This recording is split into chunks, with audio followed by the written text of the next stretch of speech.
do Sul e Caboclo Pena Verde. Irei entrevistar hoje Pai Clóvis de Xangu.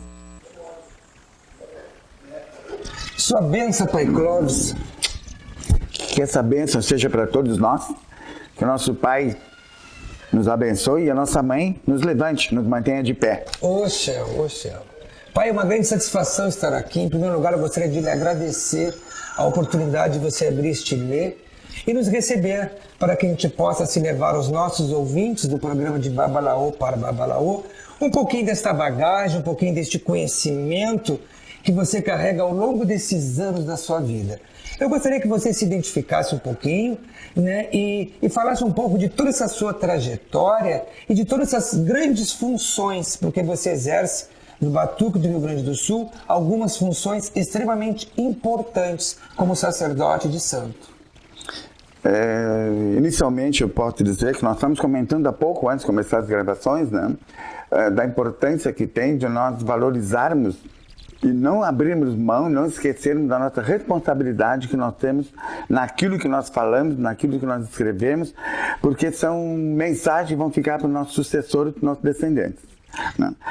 Por um acaso, nós estamos hoje no Centro Afro-Brasileiro Xangu Agandiu Caboclo Pena Verde, que está abrigando também o Conselho Estadual da Umbanda e dos Cultos Afro-Brasileiros do Rio Grande do Sul, que nós somos do seu KBRS, né, com 63 anos de trajetória, nós somos sucessores da antiga União de Umbanda. Olha que maravilha! Que era do tempo do Moab Caldas, foi o nosso primeiro político brasileiro a ser eleito pela Umbanda e pelos cultos afro-brasileiros. Sou sucessor também do seu Pernambuco, né, Adalberto Antônio Pernambuco Nogueira, que foi nosso antecessor no Conselho. Inicialmente eu quero deixar bem claro e enfatizar que eu não posso dizer que eu tenho uma trajetória que eu programei a minha vida, que eu me preparei para isso, não. As coisas foram acontecendo ao longo dos tempos e eu, honestamente, sou honesto em dizer que eu procuro fazer o melhor possível.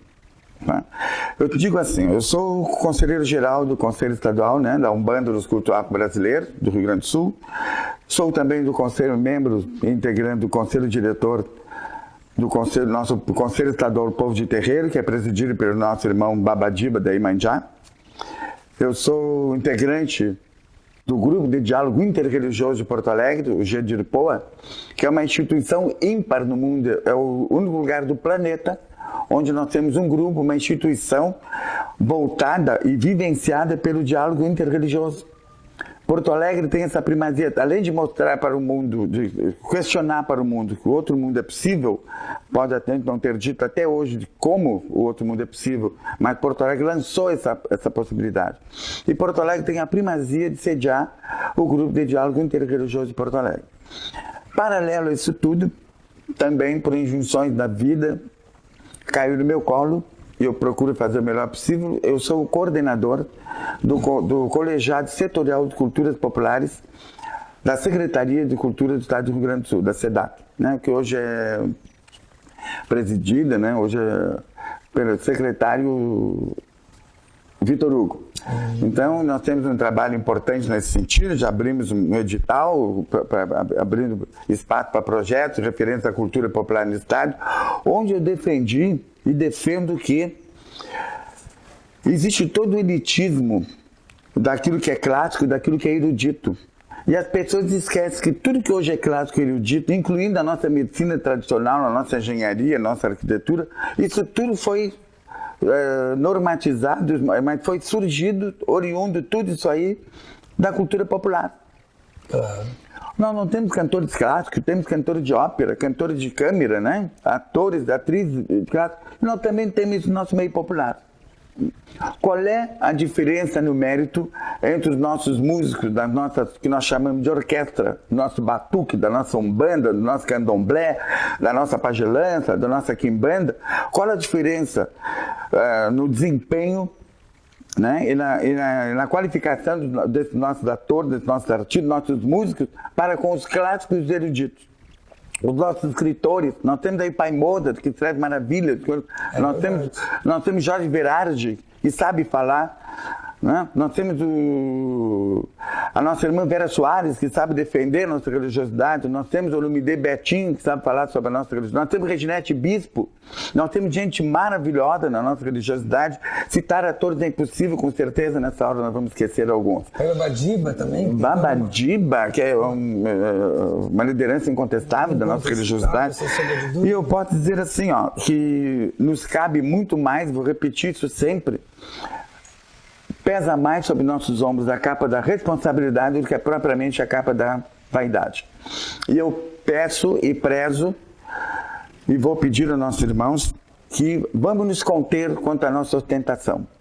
Nós passamos 500 anos combatendo a ostentação das religiões cristãs, principalmente quanto ao papado, ao ouro do Vaticano, a ostentação, a liturgia deles cheia de... E estamos fazendo pior do que eles. Nós estamos deixando de atender nossos irmãos desvalidos da nossa porta para botar um lúcio cristal no terreiro e contratar garçons para servir nossas festas, que não é do nosso ritual, não é do nosso fundamento. O nosso ritual sempre, meu irmão, desculpa te alertar isso, mas o nosso ritual sempre é de louvação e de agradecimento, e nós não podemos esquecer isso. Isso é a essência da nossa religiosidade. Está completamente com razão. E, inclusive, nós tivemos recentemente um momento político brasileiro com bastante discussões, enfim. E me questiono muito, né? Porque a religião tem um ditado antigo. Diz assim, que religião e política não se discute. Totalmente adverso. Porque a religião e a política, elas estão sim dentro de um papel importante diante de uma sociedade. E você falou na Igreja Católica, nessas questões todas. A Igreja Católica, ela vem desde o tempo, né, do cristianismo, antes do cristianismo, com funções políticas extremamente necessárias.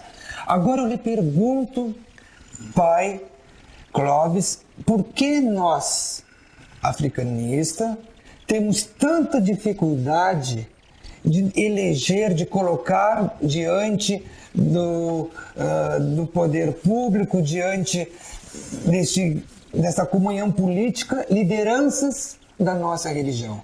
E o que mais impressionante, porque a quantidade de casas de religiões no Brasil é fora do sério. A gente vê padres, a gente vê evangélicos, a Igreja Católica sempre elegendo. E a nossa religião? O que está acontecendo, pai Clóvis, que a gente não conseguiu ainda colocar, né, um número razoável de representantes para estar lá nos defendendo, para estar lá fazendo com que tenhamos uma representação forte dentro dos poderes? A grande verdade que nós temos que, infelizmente, nós temos que acatar são fatores históricos e ancestrais, né? Nós sabemos que quando o nosso continente foi encontrado pelos europeus, já existia gente aqui. E essa gente que aqui estava, já se guerreavam entre si. Sim. Tá? Do continente africano. Quando eles chegaram no continente africano, as pessoas esquecem que 1430, 70 anos antes de chegarem ao Brasil, 1430, já existiam nobres africanos frequentando as cortes portuguesas. O que acontece? Nós somos oriundos de um povo africano que se guerreava entre si e se guerreiam até hoje. É verdade. Nós já viemos de lá divididos. Há um projeto nosso de construção de um templo coletivo para a nossa comunidade, onde nós estamos buscando apoio de governo, apesar de sermos um país, entre aspas, um país laico, onde nós defendemos religiosidade como cultura, né? E onde nós explicamos da nossa dificuldade ancestral, da nossa dificuldade de nos organizarmos. Nós não conseguimos, olha que o nosso conselho tem 63 anos, nós não conseguimos até hoje nos organizar a contento. Nós não conseguimos. E nós temos veja bem, assim, ó, vamos fazer um parênteses agora no nosso raciocínio. Nós estamos na região do planeta com o maior índice de migração religiosa, sabia? O maior índice de migração religiosa. Né? Veja bem, esse símbolo que nós estamos usando sobre o nosso Ledá são islâmicos. Alguém nos olha do outro lado para ver a nossa foto e vai dizer que nós somos islamitas. É verdade. Então, nós já sofremos as influências das outras religiosidades. Veja bem, o nosso estado, a nossa região, é o lugar do planeta com maior índice de imigração religiosa, maior índice de casamento interreligioso. Quando houve casamento, vários anos passados, da cantora Angélica com o apresentador Luciano Huck, foi muito comentado que eles casaram na católica e no judaísmo. Isso já aconteceu no Rio Grande do Sul há muito mais anos. Só o nosso grupo de diálogo interreligioso tem mais de 20 anos. Então, o que se constata? Nós somos exatamente o oposto da nossa nação norte-americana. Lá, eles são corporativistas. São altamente corporativistas. Sim. Se nós ofendermos ou algum... Vamos citar um exemplo, um caminhoneiro norte-americano for insultado na rua por algum motivo, em 15 minutos param todos os caminhões dos Estados Unidos. Todos. Em 15 minutos, através da internet. Eles são corporativistas. Eles se organizam para isso. Eles têm associações para várias finalidades.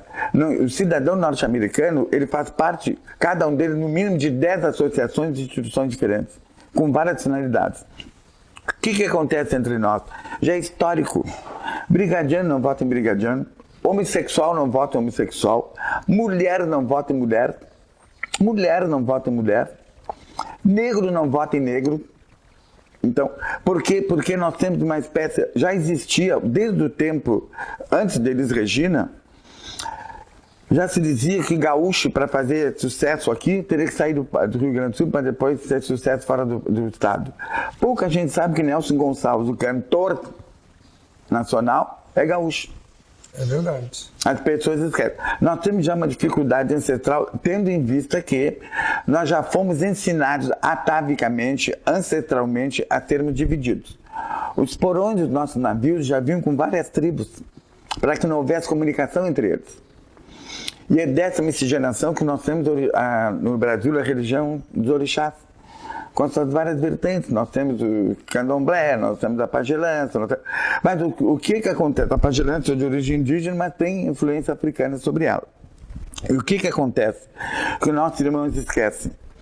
Durante 200, 300 anos, os negros que vieram da África, escravizados e outros escravizantes, que nós tivemos, negros escravocratas, tivemos, com certeza, que nós chamamos capitães do mato, aquela coisa toda. Sim.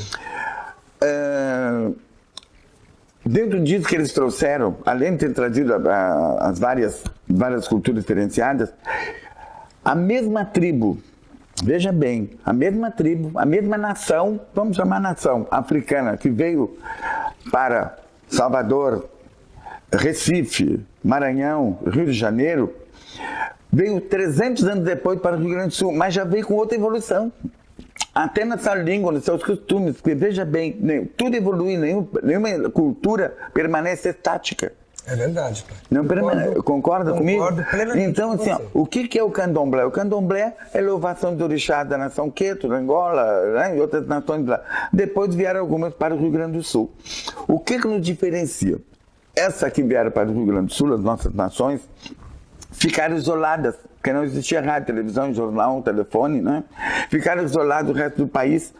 E no resto do país, por serem cidades mais cosmopolitas, com mais contato com países estrangeiros, tá? Com outras culturas, eles sofreram uma miscigenação e uma influência maior.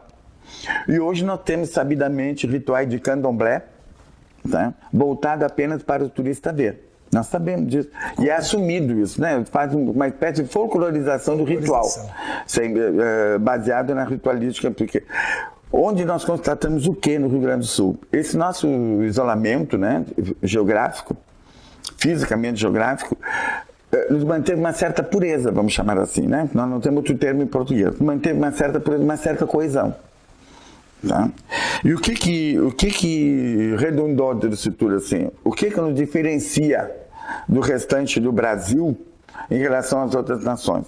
Foi exatamente esse nosso isolamento. Essa diferença de origem, né, entre os que foram para lá, aparentemente a origem é a mesma, mas tem diferença chamada tempestividade. Houve um tempo que passou para eles virem para cá.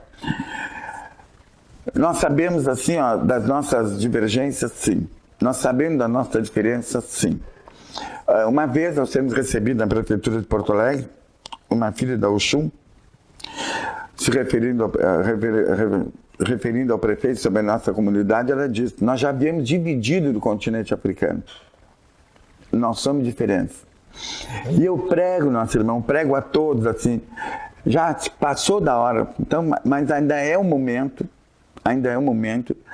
de nós fortalecermos aquilo que nos une, nos agarrarmos a pegar naquilo que nos une. Né, precisamos e abrandar aquilo que poderia, mas não vai nos separar. Nós temos que abrandar o que poderia nos separar. As nossas divisões, a começar pela essa campanha da deputada, né, que enfrentamos no ano passado, por coincidência dessa vida, eu sempre digo assim, eu não programei isso. Eu estava em Porto Alegre no dia 3 de fevereiro. Eu fui o primeiro a lançar um manifesto. A imprensa instituída não quis publicar e eu publiquei nosso manifesto na rede social Facebook. E dali nós começamos a mobilização, fomos chamados, fui procurar pelo deputado Edson Portillo, ele me disse da dificuldade das portas se abrirem, não estava conseguindo. Em 3 dias, nós, de quarta para sexta-feira, conseguimos espaço na Assembleia Legislativa. No manifesto eu deixei claro, meu irmão, que nós não queríamos uma reunião nem no meu templo, nem na minha instituição coletiva, que é a nossa federação, que é o nosso conselho, e nem em casa de ninguém, que nós tínhamos que ter um território neutro e de preferência estatal. E nós conseguimos na Assembleia. E eu quero lembrar um outro fato marcante na nossa história. Nós sabemos que Cidreira é a cidade mais afro-umbandista do Brasil. As pessoas esquecem. As 14 cidades mais afro-umbandistas do Brasil são gaúchas. Vamos atentar para isso. São 14 cidades mais afro-umbandistas do Brasil. Não é o Pai Clóvis que está dizendo, não é o seu CAB RS, não é a Casa do Organdil Pena Verde. É o IBGE, o Instituto Brasileiro de Estatística. Geografia e Estatística. O Instituto Brasileiro de Geografia e Estatística, o IBGE, que está dizendo isso. Nós não nos assenhoreamos ainda dessa fortuna, desse legado que nós temos, que nós recebemos, e nem nos conscientizamos da responsabilidade que nós temos sobre isso. Veja bem, Cidreira foi das primeiras praias a receber a comunidade, porque em Rio Grande já existia. Pelotas já estava próximo ao mar. Cidreira foi das primeiras praias a receber a comunidade da Grande Porto Alegre na época. O príncipe Custódio fazia o seu ritual e a reverência em Cidreira. Era amigo do meu avô, biológico. E durante 20 anos, Cidreira teve proibida por administrações anteriores a ritualística lá. Eles solapavam, eles boicotavam, impediam de todas as formas jurídicas, né, inclusive com força policial, impedindo o ônibus estacionar na cidade, botando toda dificuldade e empecilho possível. Esquecendo que Cidreira tem lá sepultada nas areias, né, um terminal turístico. Vários banheiros femininos, vários banheiros masculinos, com ducha, tanque para lavar roupa, espaço para churrasqueiras, tudo, e foi tudo abatumado.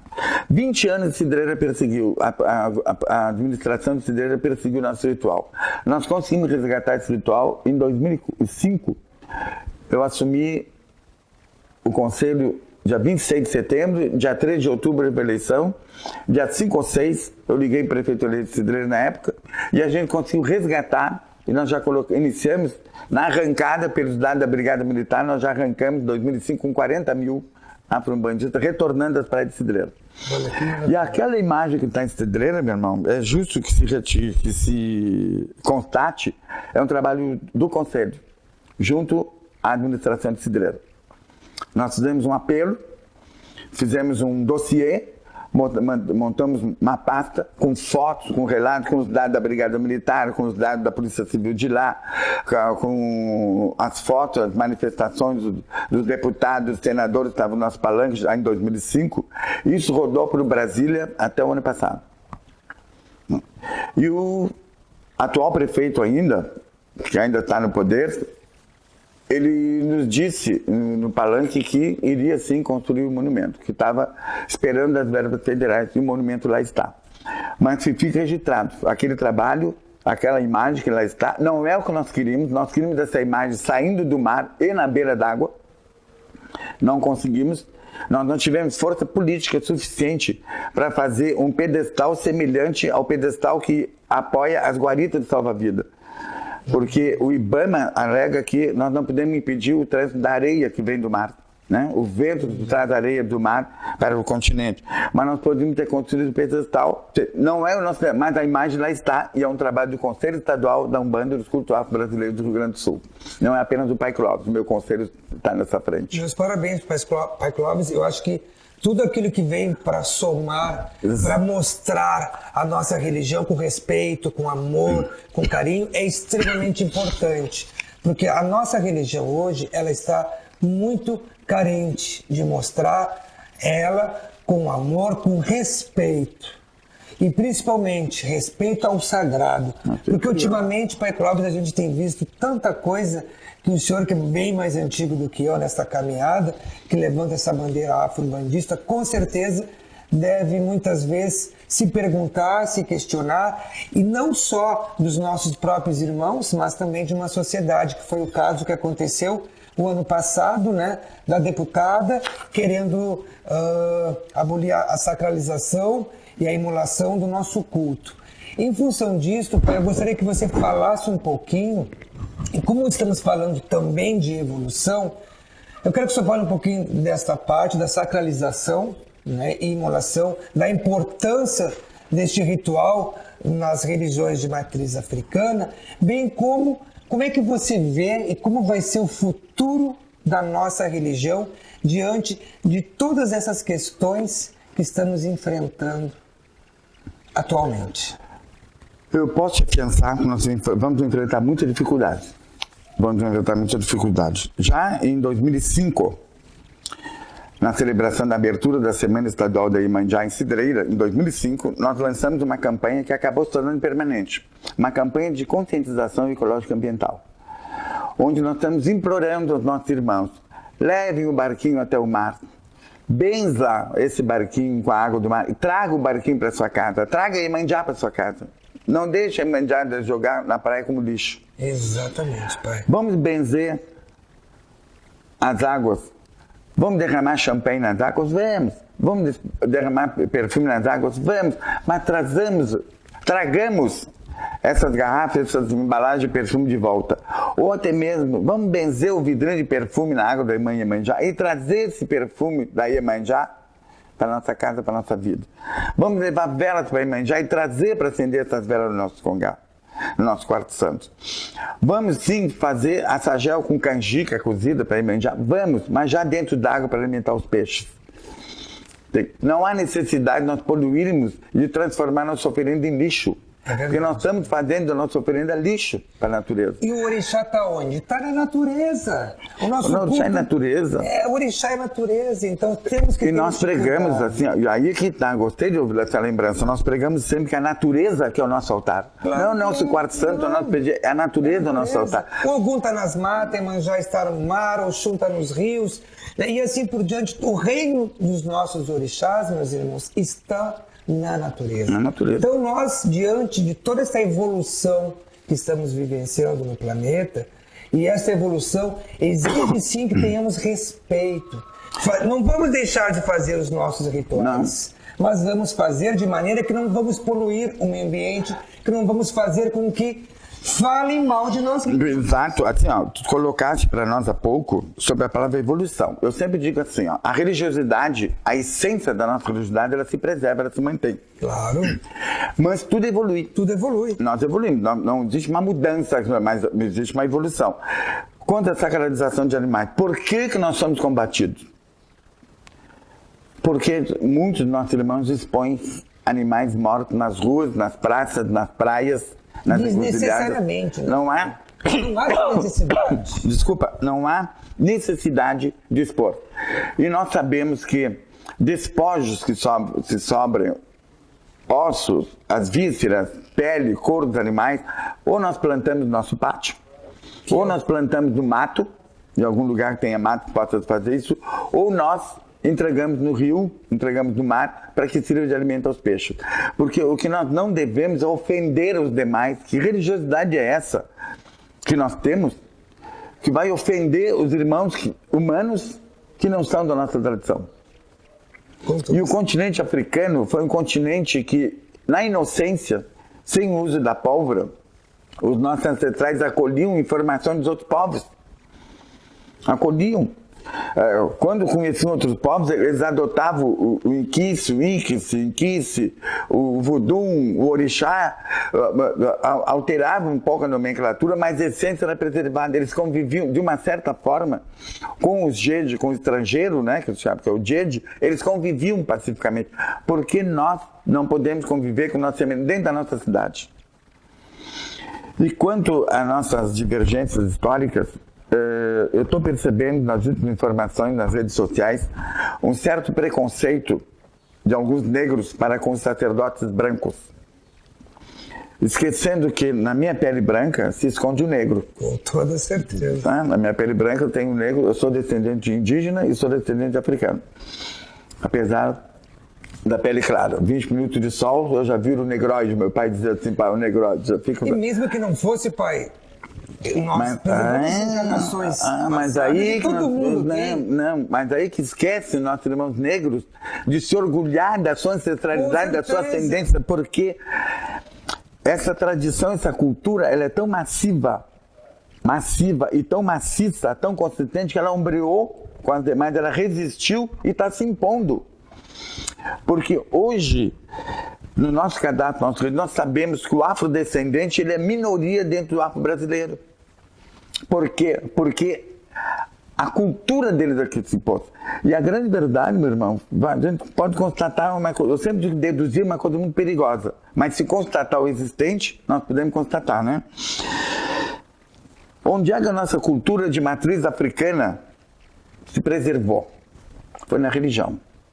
Não foi nas universidades, não foi nas escolas e não foi nos museus, foi nas nossas casas religiosas. Foi naquele congá do lado do tanque da vovó, que benzia. Foi naquele PG instalado na sala de visita das casas, como teve a falecida tia gringa da Inhaçã, ela tinha um coração dentro da sala dela, tirava os maus e tocava batuque.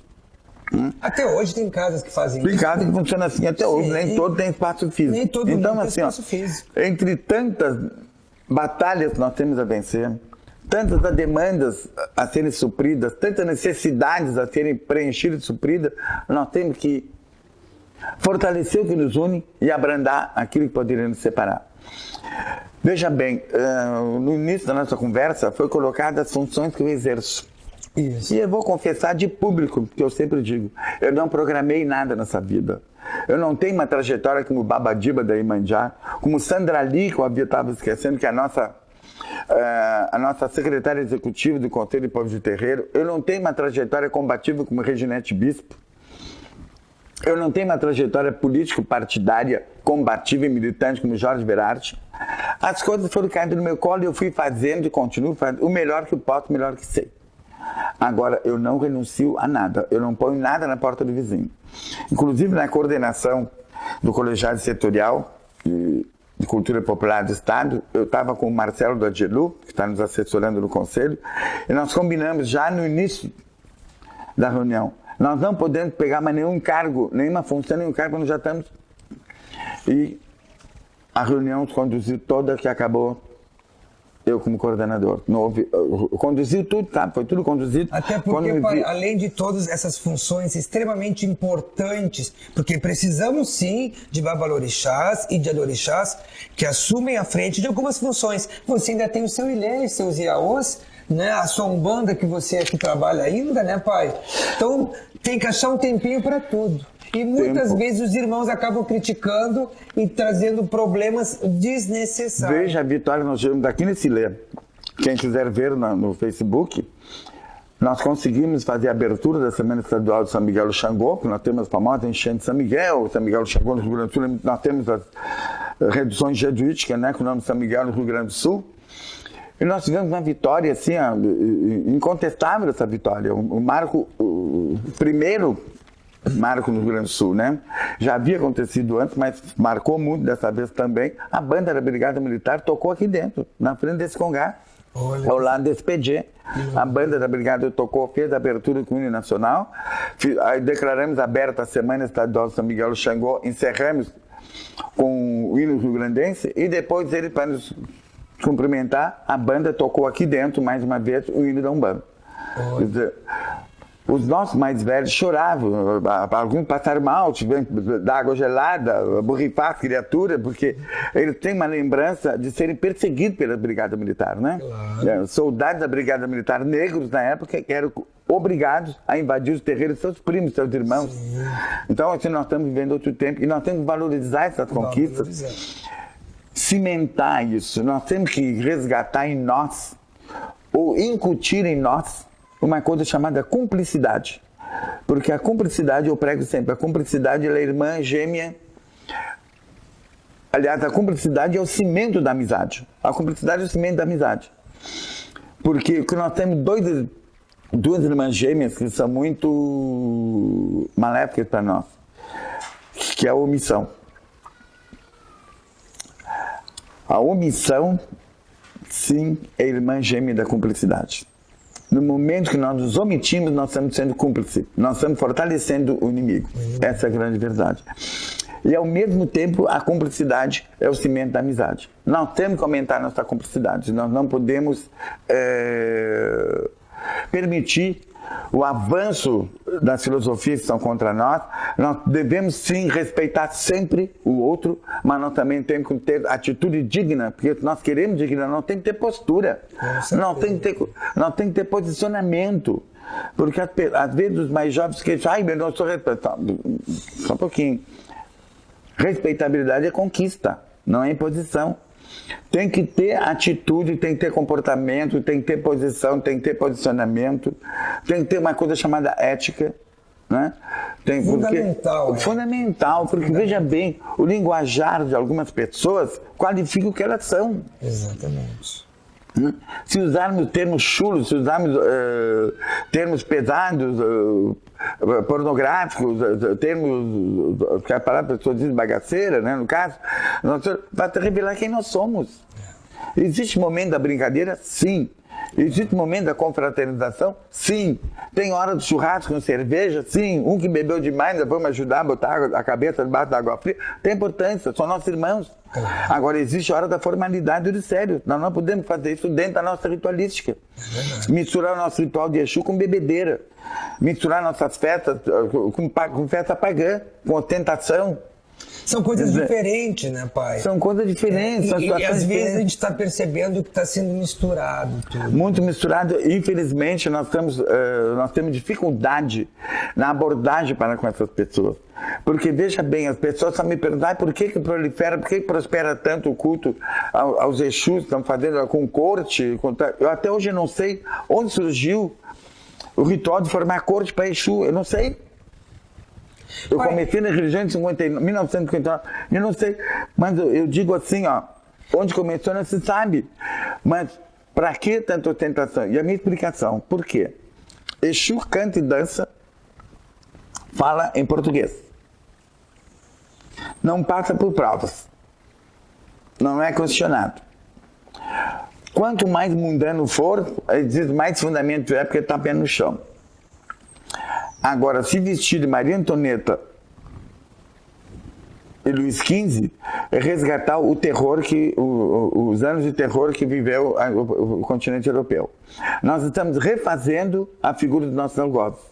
Porque Maria Antonieta e Luís XV, eles diziam, ela principalmente, ela disse, se vocês não têm pão, que comem brioche. Então, ela debochava, nós estamos revivendo e fortalecendo a imagem dos nossos algozes. Nós não estamos dançando no salão para Exu com calça de algodão, meia canela. Nós não estamos dançando as batas. Cadê as batas das nossas mulheres? As gandolas das nossas mulheres? Onde estão as saias saia de babá das nossas mulheres, do nosso batuque, não existe mais. Há pouco foi divulgado que vai haver uma exposição de axós antigos e tu vai ver que são as rendinhas mais simples, mais baratas. São os tafetados mais baratos. São a chita, o chitão, o algodão engomado que era feito, era com fita de... Existia uma greguinha chamada passamanaria, onde elas faziam saias e os homens faziam camisas com passa-manaria, e por dentro, cada batuque do orixá, ele trocava a cor da fitinha mimosa. Levavam horas trocando a fitinha mimosa ali para trocar a cor do orixá, mas a base era sempre o branco. Eu tenho um axó de chitão, pai. Se eu andar com esse axó que eu no batuque hoje, vão rir de mim. Vão dizer, ai, coitado, pobre, não tem um pano melhor. Um axó tudo de chitão. Que a minha mãe de santo disse, meu filho, o chitão, a chita, fica bonito fazer um axó pro bará, e eu fiz um axó tudo de chitão. Se eu for hoje ir no salão, vão dizer, coitado do pai. Simplicidade do pai tá mal. O pai tá mal, o pai não tá bem, não tá com bem, tá repetindo a Xó. E tá repetindo a Xó. Repetindo a Xó. Infelizmente, o que o pai Clóvis está falando, meus irmãos, é uma realidade que nós estamos enfrentando e preocupante. Porque, claro, a gente se veste bonito para orixá, é muito bonito se vestir sim, é muito bonito você fazer um axó bonito, mas tem alguns exageros, como disse ostentação. Nós nos vestimos bem, nós vestimos com higiene, porque olha assim, ó, claro. O que eu tenho na minha mão aqui? Uma toalhinha. O batuqueiro está sempre com uma toalhinha na mão, cuidando da higiene, cuidando da limpeza, do asseio do seu corpo. Sabia que as pessoas esquecem. Sabe por que o jogo de toalhas das marcas Santista, da marca Dollar, de outras marcas que temos por aí, vem com uma toalha grande e duas pequenas? As pessoas acham que são apenas toalha de rosto, não. Porque nos idos anteriores, primeira coisa que se fazia, se lavava os pés numa bacia e secava com uma daquelas toalhas. Era a toalha dos pés, para secar os pés. Depois, se lavava a cabeça e secava com aquela toalha da cabeça. Depois se tomava o banho completo e se secava o corpo. Se dizia em termos... eu vou tomar liberdade de dizer aqui, fica à vontade, os nossos antigos diziam que os gringos, né, os germânicos e os italianos, eles usavam a bacia de carapecu, que na mesma bacia eles amassavam o pão, amassavam a bunda, né? Então, e nós não tínhamos isso, nós tínhamos bacias separadas, ou alguidar de barro separado, para lavar a cabeça, outra para lavar os pés, e até hoje, tínhamos do chuveiro. Mas hoje caiu no esquecimento. Há poucos dias, meu filho estava no banho, saindo do banho para ir para o colégio. Eu tenho um filho de 16 anos. Eu disse, sai filho, tá frio, teu cabelo tá molhado. Eu fui pegar a toalha para secar. Não, pai, essa toalha eu sequei a bunda. Educação, né? Ele separa. Aquilo me surpreendeu, porque nunca se comentou. Não, eu nunca fiz uma reunião para comentar sobre, mas ele seguiu o preceito. Aquilo, a vizinhança inteira ouviu o grito dele, né? Com essa toalha eu sequei a bunda. Então, entende? Desde cuidar. E hoje nós estamos esquecendo desse cuidado consagrado. De entrar na casa, cumprimentar o bará primeiro, desfiliar a terra com a nossa quartinha, de começar o dia. São os preceitos, né? De iluminar o quarto santo, de iluminar o nosso congá. Mas, como um bom filho de Aganju Tayofune quer, eu vou te dizer, eu ainda estou otimista. Essa eleição foi o voto da rejeição. Né? O Brasil, o brasileiro mostrou o Brasil a rejeição, que foi a vitória da rejeição. Então, assim, ó, e através disso nós temos esperança que venha mudança.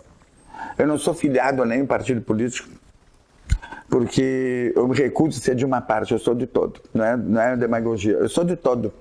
Meu amor é pelas pessoas todas. Eu também penso eu não consigo ser partido.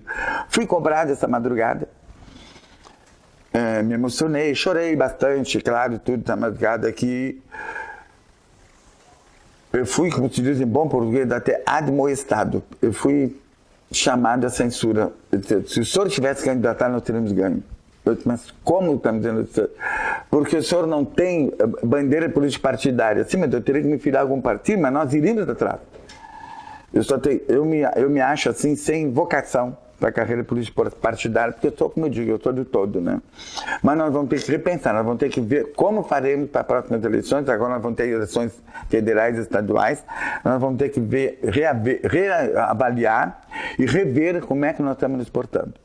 Porque é preocupante, veja bem assim, ó, o Brasil está abrindo espaço para importações culturais, e essas culturas, algumas não querem outras culturas, eles querem vir para o nosso país e impor a cultura deles. Não querem convívio com a nossa cultura. Eles querem impor a cultura deles. Isso me preocupa. Isso sim é preocupante. Veja bem que já há um movimento na França onde querem, em algumas cidades, demolir as igrejas catedrais antigas, por serem considerados ícones religiosos, esquecendo que são patrimônios culturais da humanidade.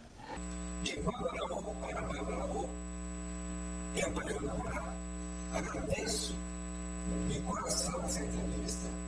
Desejo a você, Pai Clóvis, força, liderança, que o grande Alexandre esteja sempre na frente junto com você, que você possa, sim, cada vez mais fomentar ao nosso povo do terreno, a nós afro-bandistas, a força, a coragem, a fé, o amor, e fazer com que a nossa religião, sim, seja reconhecida, respeitada, valorizada por todos nós. Muito obrigado, Pai. Desejo, sim, tudo de maravilhoso para a sua vida. E eu estou obrigado. Tchau.